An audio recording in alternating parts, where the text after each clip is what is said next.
যদি আমার রিজিকের মধ্যে এক ঢুক পানি রাখেন, আমার জিন্দেগি যেখানেই যাক ওই এক ঢুক পানি না খাওয়া পর্যন্ত আমার হায়াত ফুরাবে না।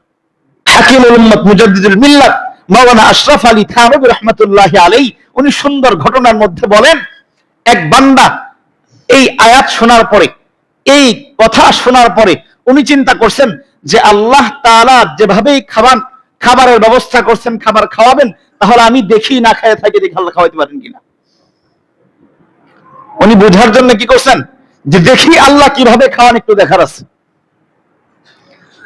আমার রিজিকে থাকলেই যে খাবার আসবে এটা একটু পরীক্ষা করতে চাই। ওই বান্দারা পরীক্ষার জন্য বাসার থেকে বের হয়ে গেছে। দূরে গিয়া এক নির্জন বিশাল একটা পাহাড়, যেখানে সহজে মানুষ যায় না, এরকম একটা পাহাড়ের উপরে উঠছেন। পাহাড়ের উপরে উঠে মাঝখানে চূড়ায় বসে আছেন যে এইখানে তো খাবারের আইটেম নেই, এখানে তো খাবারের ব্যবস্থা নেই, আমার পরিবার নাই, আমার সন্তান নাই, আমার কেউ নাই, তাহলে এইখানে তো আমাকে কেউ জোর করে খাবার খাওয়াইতে পারবে না, দেখি খাবার আমাকে কিভাবে আল্লাহ তাআলা খাওয়ায়। আশরাফ আলী থানভী রাহমাতুল্লাহি আলাইহি ওনার কিতাবের মধ্যে লেখেন, এই বান্দা সারাদিন সেখানে অনশন করছেন, খাবার খাবে না, দেখবে সে আল্লাহ কিভাবে তাকে খাওয়ায়। এভাবে করতে করতে সারাদিন, দুপুর গড়ায় বিকাল, বিকাল গড়ায় সন্ধ্যা, যখন গভীর রাত হয়ে গেছে, ঘটনাক্রমে একদল ডাকাত সারাদিন সন্ধ্যাবেলা ডাকাতি করছে। ডাকাতি করার পরে ডাকাতের সম্পদ ভাগ বাটোয়ারা করার জন্য একটা নির্জন জায়গা দরকার, আছে কিনা? একটা নির্জন জায়গা দরকার। ডাকাত সারাদিন সন্ধ্যা রাত সব ডাকাতির মাল একত্র করে ওই পাহাড়ের উপর উঠাইছে। ওইখানে গিয়ে তাদের সম্পদ গুলা সারাদিনের লুণ্ঠন করা সম্পদ বন্টন করবে। তো ডাকাতের দল যখন সে দেখছে যে ডাকাতের দল আসতেছে, সে আস্তে করে একটা গাছের উপরে উঠে গেছে। তো সারাদিন তার এদিকে, সারাদিন পরিবার পরিজন তার খুঁজ করতে করতে যখন জানতে পারছে যে অমুক পাহাড়ের উপর সে বসা, অমুক পাহাড়ের মধ্যে সে অনশনে বসে আছে, সারাদিন তার পরিবারের পক্ষ থেকে দামি দামি খাবার নিয়ে ওই পাহাড়ের উপর রেখে আসছে, যে রেখে দিলাম, ক্ষুধা লাগলে এমনি খাবে। আমরা ওই সময় বাচ্চাদেরকে এরকম করি না, যে না খায় একেবারে রাগ হয়ে আছে, খাবে না। তো আমরা বলি ঠিক আছে থাক, যখন ক্ষুধা লাগবে এমনি খাবে, থাকতে দেন। তো পরিবার দামি দামি খাবার নিয়ে ওই পাহাড়ের উপরে তার বসার আশেপাশে রেখে আসছে, যে রেখে গেলাম, যখন ক্ষুধা লাগবে এমনি খাবে, থাকতে কতক্ষণ থাকে। তো যখন ডাকাত দল যখন উপরে আসছে, তো দেখে যে পাশে অনেক সুন্দর সুন্দর দামি দামি খাবার সাজানো, কোনো লোক নাই, মানুষ নাই। এবার ডাকাত চিন্তা করতেছে এত দামি খাবার কে রাখলো এখানে। তো চতুর্দিকে খোঁজা শুরু করছে, এখানে কে আছে। এখানে খুঁজতে খুঁজতে দেখে ওই যে গাছের উপরে একটা লোক দেখা যায়। ডাকাতদের ব্যবহার তো জোর করে উপর থেকে নামাই দিচ্ছে। নামানোর পরে বলতেছে এই খাবার কে রাখছে? বলতেছে এই খাবার আমি রাখি নাই, ও তো খাবার খাবে না। তো ডাকাতের দল চিন্তা করছে আমরাও অনেক ক্ষুধার্ত, তো খাবারটা খেয়ে দেখি, যেহেতু এত দামি খাবার ও খাবে না, আমরা খাই। তো এর মধ্যে ডাকাতের সর্দার বলতেছে আরে এই খাবার খাবে, ও তো এরকম প্ল্যান করতে পারে যে তোমাদেরকে বিষ মিশানো খাবার এখানে রেখে তোমরা বিষ মিশানো খাবার খেয়ে ফেলবা, আর সমস্ত সম্পদ থাকবে, ও সমস্ত সম্পদ নিয়ে চম্পট। এবার ডাকাতদের মাথায় নড়ছে, ব্যাপারটা তো সত্য হইতে পারে। ওকে ধরছে, তুই খাবার খাবি, তারপর আমরা খাবার খাবো।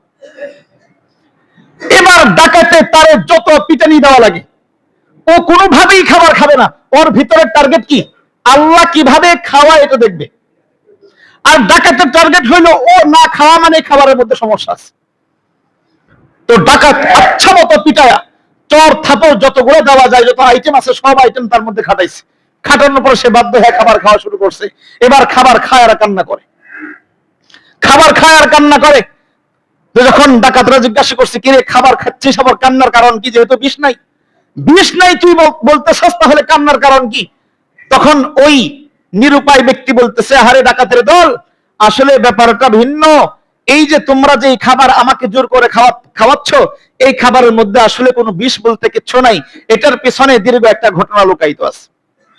উনি ওনার সেই সারাদিনের সকাল থেকে সেই ঘটনা, যে আমি আল্লাহ তাআলার এই আয়াত শুনছি যে আল্লাহ তাআলা কারো রিজিক রাখলে ওই রিজিক আল্লাহ যে কোনো পন্থায় তাকে খাওয়াবে, সেখান থেকে নিয়ে আমি সারাদিন চিন্তা করছি যাতে কেউ না খাওয়াইতে পারে, এই জন্য পাহাড়ের চূড়ায় চলে আসছি।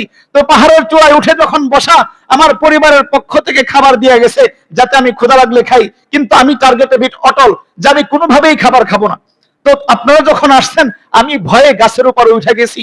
তো এই যে দামি খাবার, এখানে কোনো বিষ নাই, কিন্তু সবশেষে ফলাফল আসলো আল্লাহ তাআলা আমার এই রিজিক রাখছেন আজকে রাতের মধ্যে, এই জন্য থাপড়ায়া চড়ায়া হইল আমাকে খাওয়াইছে। এখন আমার দিনের মধ্যে এতিন হয়ে গেছে যে আল্লাহ তাআলা যাকে যেই পন্থায় রিজিক রাখছেন সে ওইভাবে খাইতেই হবে। ওই রিজিক তার পেটে আল্লাহ তাআলা পেটের মধ্যে মানুষের মাধ্যমে আঘাত করে হলেও ঢুকায় দেয়। বলেন না সুবহানাল্লাহ।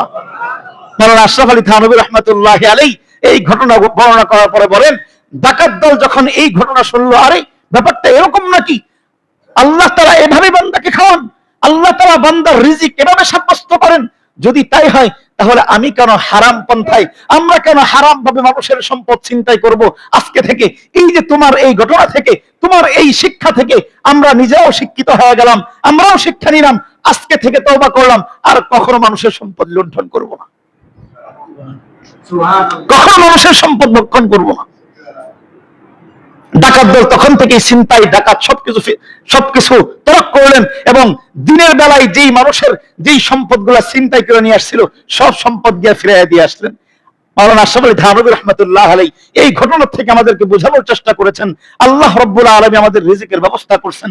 যেখানেই থাকুক আমার রিজিক সেখানেই যাবে, যেখানেই থাকুক আমি সেখান থেকেই খাবার খাবো, তাহলে আমি কেন হারাম খাবো? কেন হারাম খাবো?